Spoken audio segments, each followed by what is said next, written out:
Have you ever felt like, despite all your effort, nothing really seems to work out? You stress, overthink, and try so hard to control everything. Yet the more you chase after perfection, the more it slips away, just out of reach. The tighter your grip, the faster it fades. It's not just some poetic idea, it's a truth rooted in Buddhist philosophy. In a world where we're constantly seeking validation, approval, and the illusion of control, what if the real path to peace is found in simply letting go? Take a moment and ask yourself, how much of your suffering have you created by holding on so tightly? This isn't about being indifferent or uncaring. It's about setting yourself free from the chains of your own expectations. What you're about to hear might change the way you look at everything, because when you finally let go, when you stop fighting, life has a way of falling into place naturally. The issue isn't the world around you, it's the pressure you put on yourself. Here's the key. Once you release that pressure, everything starts to align. If there's one lesson you take from this, let it be this. And trust me, stay until the end. There's a powerful insight waiting for you that could shift your entire perspective. Lesson 1. The illusion of productive worry. Worry often wears the mask of productivity. It feels necessary, like it's keeping you on track, but in reality, it does nothing but drain your energy. If you've ever felt overwhelmed by stress, you know exactly what I mean. Maybe it's been a constant companion, convincing you that if you just care a little more, do a little more, you'll finally be in control. But what if I told you that your endless worrying isn't helping you, it's only weighing you down? Picture a rocking chair. It moves back and forth, creating the illusion of progress. But you're not actually going anywhere. That's what worry does to your mind. It keeps you occupied, but it doesn't move you forward. It fills your mind with noise, tricks you into thinking you're in control, when deep down, you know you're not. And that's where the real suffering begins. In Buddhist teachings, suffering doesn't come from what happens to us. It comes from our attachment to how we think things should be. We attach ourselves to outcomes, to people's opinions, and to expectations we don't even own. That tightness in your chest, that constant replay of what-ifs. It's not responsibility, it's attachment. It's the illusion that you need to fix everything, to control the uncontrollable. So, let me ask you, how much of your stress comes from trying to meet someone else's expectations? How much of your anxiety is rooted in something that's not even your responsibility? If the answer is a lot, you're not alone. Buddha's teachings on detachment weren't meant to make us indifferent. They were meant to set us free. When we stop clinging, worrying, and obsessing, we stop reacting and start responding. We act instead of overthinking. And that shift happens through presence. Take a deep breath. Feel the earth beneath you. Focus on this moment, not the endless parade of possible outcomes. You see, worry convinces you that you're preparing for the worst. But most of the time, you're just stuck in the past or anxiously rehearsing future pain. You think you're planning, but really you're just recycling fear. Now imagine if instead of asking yourself what could go wrong, you asked, what can I do right now? And if there's nothing to do, maybe the wisest choice is to let go. There's an ancient story about a man holding onto a branch dangling over a cliff. He's terrified, yelling for help. Then he hears a voice. Let go. He fights it, but eventually, exhausted, he releases the branch, only to discover that the ground was only a few inches below him all along. Sometimes, that's how life works. When you stop clinging to fear, when you stop overthinking, you often find that you're already exactly where you need to be. So let me ask you, what are you holding on to that's no longer serving you? What would it look like if you trusted that things would unfold as they should? The truth is simple, but powerful. When you stop caring about the wrong things, you create space for the right things to enter. You begin to show up lighter, freer, and more alive. Letting go isn't a sign of weakness. It's the wisdom that comes with trusting life. Build a strong, disciplined mind, but let your thoughts remain calm and your heart untangled. Because when you stop clinging to what you can't control, everything starts to align. Focus on today. Yesterday is history. Tomorrow is just a dream. The only moment you truly have is now. Lesson 2. Lighten your load by letting go. For years you've been carrying it. The weight that's so familiar, you hardly even notice it anymore. The pressure to be perfect. The fear of disappointing others. The constant urge to control every single outcome. It sits on your shoulders, invisible yet heavy. A burden that pulls you down bit by bit. And one day, you look up and wonder why you're so exhausted, even though nothing's gone wrong. Letting go isn't just about moving on from something. It's about realizing how much weight you've been carrying and making the choice to set it down. In Buddhism, to let go doesn't mean you abandon or forget. It simply means you stop fighting with what is. We suffer not because of what life throws at us, but because we insist on controlling everything, on forcing life into our narrow, imagined version of how it should be. Life isn't meant to be clutched like a fist around something tight. It's meant to be held gently, like water, with care, with openness, but without force. Think about how often you've caught yourself replaying a conversation over and over, wishing you'd said something different, or how much energy you've spent obsessing over someone else's opinion, a missed opportunity, or a future that's still miles away. That's not progress. It's a trap. And it's a trap that silently steals your peace, one thought at a time. Ask yourself this: what are you holding on to that's really just holding you back? There's a story of a monk who carries a heavy sack of rice. A fellow monk asks, "Why don't you put it down?" The first monk replies, "I forgot it was still there." That's what we do.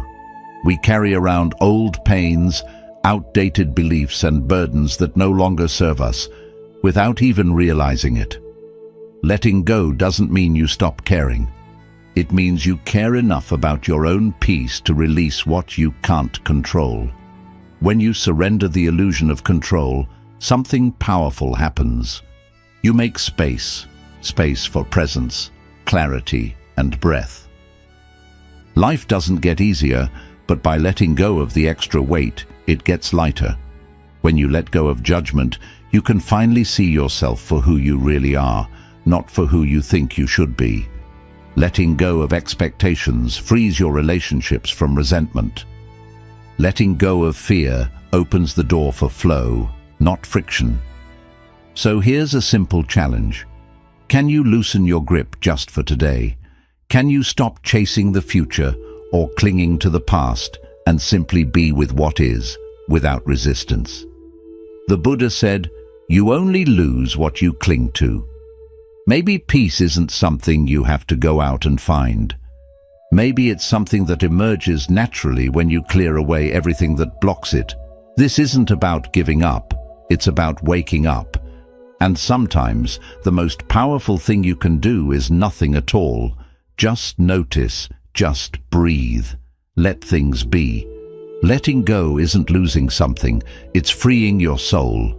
When you stop carrying the weight of everything you can't control, everything falls into place. Peace doesn't live in holding on, it lives in the quiet courage to release. Lesson 3. Breaking the fear loop. Fear sneaks in quietly. It starts with a thought, a doubt, a simple what if. And before you know it, you're caught. Your chest tightens, your thoughts race, and you find yourself trapped in a mental loop that repeats the same fearful story over and over again. Think of fear like a fire. The more fuel you give it, the bigger it grows. But what if you simply stopped feeding it? What if, Instead of adding more fear, you let it burn out on its own. Buddhist wisdom tells us that fear itself isn't the problem. It's the attachment to fear, the stories we weave around it, that causes the suffering. Fear says, "You're not ready." It whispers, "You'll fail." But these are just stories, not truth. They're echoes of past experiences, imagined futures, and false beliefs. And the more you engage with them, the more they grow. Fear thrives on attention. The key to breaking free: stop feeding it. Pay attention when the cycle starts. A fearful thought pops up, your heart races, your mind begins to panic. Then you get stuck replaying worst-case scenarios, imagining disasters that haven't happened. But here's the thing, nothing has actually occurred. It's all happening in your mind, a loop you've been through countless times before. You can break that loop. Pause, breathe, observe. Don't engage with the fear. Don't try to fight it or argue with it.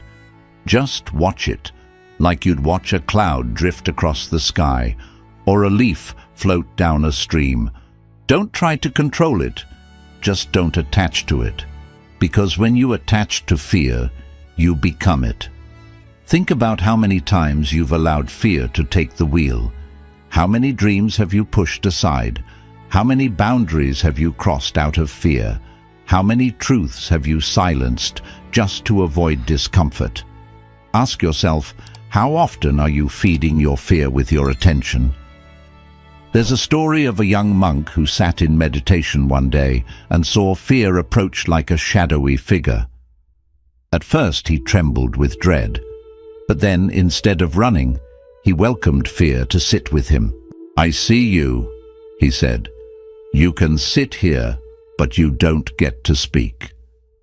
And as he did this, fear faded, powerless against his awareness. This is the power of mindfulness. It disrupts the cycle. It reminds you that you're not your thoughts. You are the space in which those thoughts come and go. When fear arises, don't resist it, label it. "Ah, here's fear." And then return to your breath. Return to the present. Fear can't survive in the present moment. It only exists in your mind, in your imagination. So, what would happen if you just observed it instead of wrestling with it? You'd realize that most of your fear isn't real. It's just a habit. And like any habit, it can be broken. This isn't about becoming fearless. It's about becoming free. When you stop feeding fear, you make room for peace. Fear loses its power when you stop letting it guide you. You are not the storm that rages. You are the sky that watches it pass by. There's nothing to fear, only understanding to gain. Lesson 4. The illusion of problems. Most of the challenges you face aren't really happening in the world around you. They're happening inside your mind. A message left unanswered. A moment of silence in a conversation. A look that seemed off. And just like that, your mind grabs onto that fleeting moment, stretches it, and turns it into a full-blown story. A story of conflict, rejection, or failure. But here's the reality. The mind is a storyteller, not a mirror of the world. And much of what you fear is just a narrative your thoughts have created, without any solid proof. In Buddhism, it's taught that suffering doesn't arise from the events themselves. It stems from how the mind interprets those events. Think about it. You receive an unexpected email, and suddenly your mind creates a dozen potential scenarios. What if they're angry? What if I made a mistake? What if I'm not enough? It's not the event itself. It's the avalanche of thoughts that follow. Your mind builds a mountain. Your heart has to climb it. How often do we get stuck in this mental spiral, believing it's real, when in truth it's only thought? Ask yourself, what is actually wrong right now in this very moment? Not yesterday, not tomorrow, just right now. Feel your breath, wiggle your fingers, look around the room. More often than not, in this exact moment, you're safe. Yet, your thoughts have transported you to some imagined place, a place that feels threatening, a place full of weight and heaviness. The more you believe these thoughts without questioning them, the deeper you sink into a world that doesn't even exist. It's like being in a dream that feels real until you wake up. Fear, anxiety, judgment, they're all mental projections. The only way out is to wake up. Come back to your breath. Come back to your body. Come back to now. Because life is happening now. Peace starts now. The present moment is simple. The mind, however, complicates it. How many times has your mind turned something small into a disaster, only for you to realize later it was never a problem in the first place? That's the power of the mind. It creates entire worlds from assumptions. But just because a thought feels true, doesn't mean it is. Not every thought deserves your belief. Not every story should be given center stage. Imagine yourself sitting in a movie theater watching an intense dramatic film. Suddenly, you remember you're not in the movie, you're just watching it unfold on the screen. That's how you need to treat your thoughts. Don't get caught up in the drama. Be the observer, not the character. Ask yourself, are you living in a mental simulation? Are you mistaking your thoughts for reality? If the answer is yes, then pause. Feel your feet on the floor. Listen to the sounds around you. Anchor yourself to what's real. Because most of the problems you face are just thoughts disguised as reality. You don't need to solve what doesn't exist. You only need to see it for what it truly is. True peace begins when you stop reacting to the movie playing in your mind. Your thoughts are like clouds passing through the sky.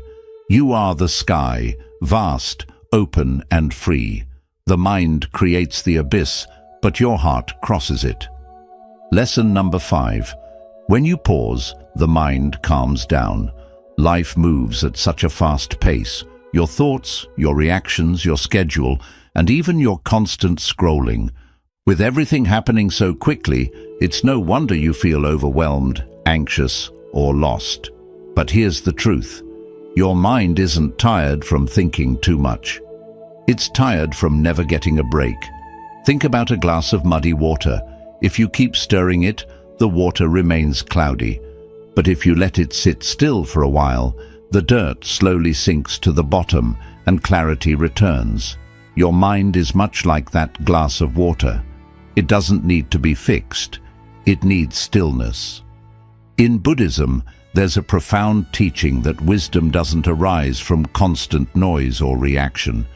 It emerges in the quiet moments, in the pause. When you take a moment to stop, even for just a second, the constant stream of thoughts begins to lose its grip on you. The storm of what-ifs, fears and judgments starts to settle. One deep breath is all it takes to shift your mental weather. It's subtle, quiet, but it's incredibly transformative. Stillness is where clarity waits for you. How often do you find yourself reacting before even thinking? Someone says something that triggers you and you snap back. A thought pops into your head and you spiral into a cycle of worry. A notification buzzes and you're immediately chasing it. But what if, instead of jumping into that automatic reaction, you paused for just a moment? Just one breath, just 1 second of stillness. That pause is powerful. It breaks the cycle. It brings you back to the present. In that moment, you can choose to respond rather than simply react. Stillness isn't something you do when you've got no other choice. It should become a habit. Try walking without your phone in your hand, eating without distraction, or sitting without rushing through your thoughts. Not because it's trendy, but because your mind craves that space. Stillness is not inactivity. It's actually the most conscious action you can take. It's a choice. I choose to be here. I am not controlled by the endless chatter in my mind. When was the last time you truly paused? We often believe that productivity comes from doing more, being constantly busy. But the real power lies in doing less. Doing less, but doing it with intention. There's a saying from a monk that goes, if you're too busy to sit quietly for 10 minutes a day, you should sit for an hour.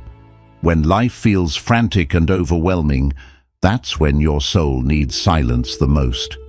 Stillness doesn't mean you have to remove all sound or distractions around you. It means you stop identifying with the noise inside your mind. You become the observer, not the participant. Think of your thoughts like clouds floating across the sky. You don't need to grab them or hold on to them. You simply watch them pass by. Your thoughts are visitors, not permanent truths. In this stillness, you reconnect with something deeper. You realize that you are not your thoughts. You are the awareness behind them. So take a moment right now. Pause. Breathe deeply and mindfully. Feel the air entering and leaving your body. It's a simple act, but it's not small. It's sacred. In this pause, you come back to yourself. And from that place of stillness, life starts to fall into place. Not because you forced anything, but because you finally stopped standing in your own way. Stillness is not an escape. It's alignment. When you pause, the chaos around you stops echoing inside of you, and in the silence of your mind, the noise of worry fades away. Lesson 6. Why peace is a daily practice, not a lucky accident. Peace isn't something you happen upon by chance. It doesn't just fall from the sky or appear when life finally decides to calm down. Because let's face it, life rarely does calm down. There will always be noise, chaos, deadlines, and emotions swirling around. But here's the truth. Even in the midst of all that, peace can still thrive. But it doesn't just happen by accident. It's something you have to build. Think of peace as a garden. You don't plant it once and forget about it. You have to nurture it every single day. You water it, clear away the weeds, and protect it from storms. That's how peace grows and stays with you, with daily attention. In Buddhism, peace isn't something you search for outside yourself. It's something you become. One of the most profound teachings is, do not seek peace, be peace. It hits deep because it reminds us that peace isn't found in the world around us. It's cultivated within us. Every time you breathe with awareness, every moment you resist the urge to react, every time you pause before responding, those are acts of peace. Each one is like a drop of water nourishing your inner garden. Many people treat peace as if it's a luxury, something to seek only when they're completely burnt out. But what if peace were part of your daily rhythm? Not some grand ritual, but a simple practice.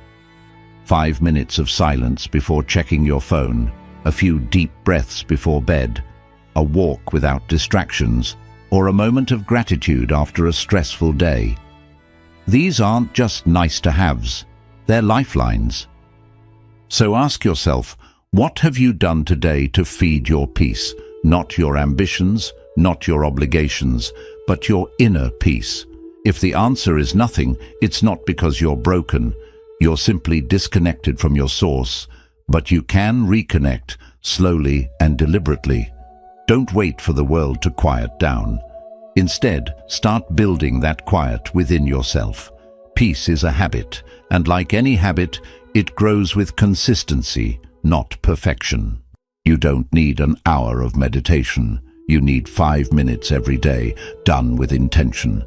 Because those small actions, repeated consistently, will eventually create massive results.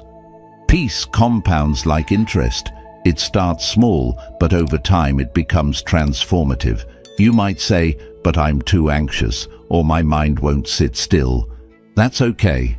You don't practice peace because you already feel calm. You practice it because you're not. The anxious mind isn't something that blocks peace. It's actually the reason you need peace in the first place. Peace doesn't mean there are no thoughts. It means there's space around them.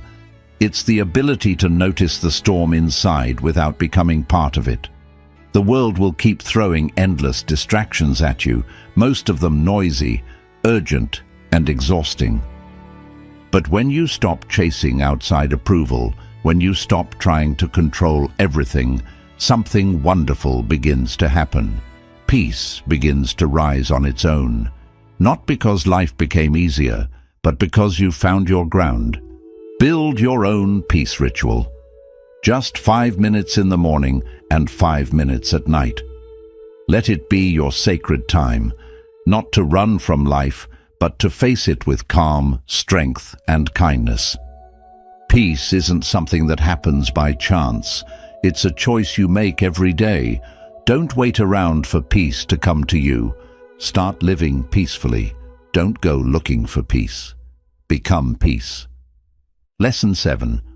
Why you don't need to have all the answers. We've been taught to think that certainty means security, that if we just collect enough answers, make solid plans and solve every problem, life will finally feel clear.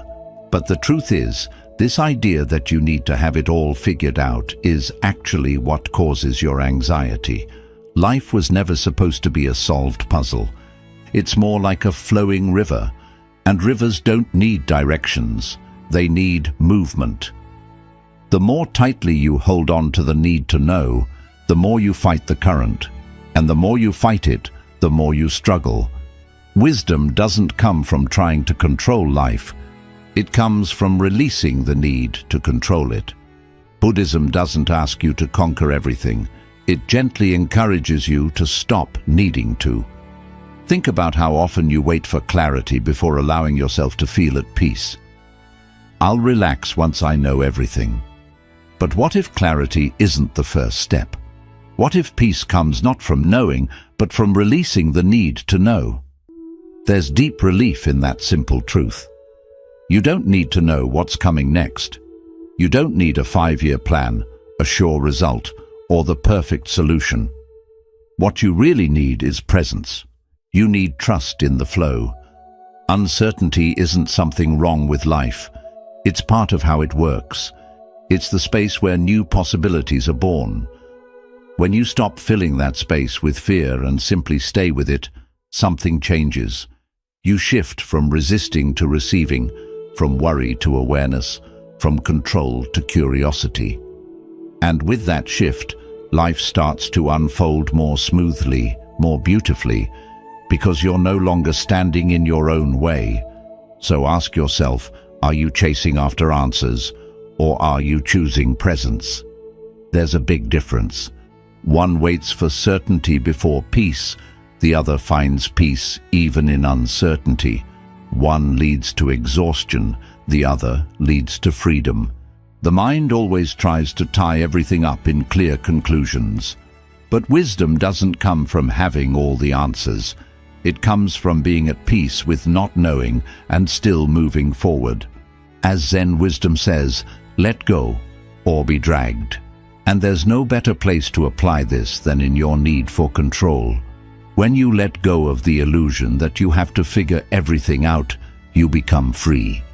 Not passive, not uncaring, but flexible, like water, able to adjust, bend, and still reach exactly where you're meant to go. That's not weakness. That's real strength. You don't need all the answers. What you really need is trust. Trust in your path. Trust in yourself. Trust that even when things don't make sense, they're still unfolding with meaning. And in that trust, you'll find a strength that certainty could never offer. Let the river guide you. You don't need to fight against the current anymore. The mind longs for answers, but the soul longs for peace. And peace doesn't come from fixing everything. It comes from letting go. It's not having all the answers that brings wisdom. It's learning to accept, not knowing. Each idea we've shared today is a doorway out of the storm. You were never meant to sink in anxiety, overthinking, or fear. You were meant to rise above it by choosing calm over stress, action over obsession, and presence over perfection. These practices aren't just nice ideas, they're tools for your freedom. Use them. Zen reminds us, the obstacle isn't blocking the path. The obstacle is the path. Worry becomes your greatest teacher if you're willing to watch it, question it, and move beyond it. By letting go, slowing down, and staying present, you'll discover a peace that was always there beneath the noise. You don't need to control everything to live well. You just need to stop letting your mind control you. Keep coming back to this truth, and you'll see your life shift from chaos to clarity, from fear to freedom. The power was never outside of you. It's always been inside. Now it's your moment to take charge of your life. If this message touched you, like and share the video to help spread peace in a world that deeply needs it. Tell us in the comments, what principles spoke to your heart the most? And subscribe to Buddha's Eternal Wisdom for more calming, meaningful Buddhist insights to help you live a peaceful, purposeful life.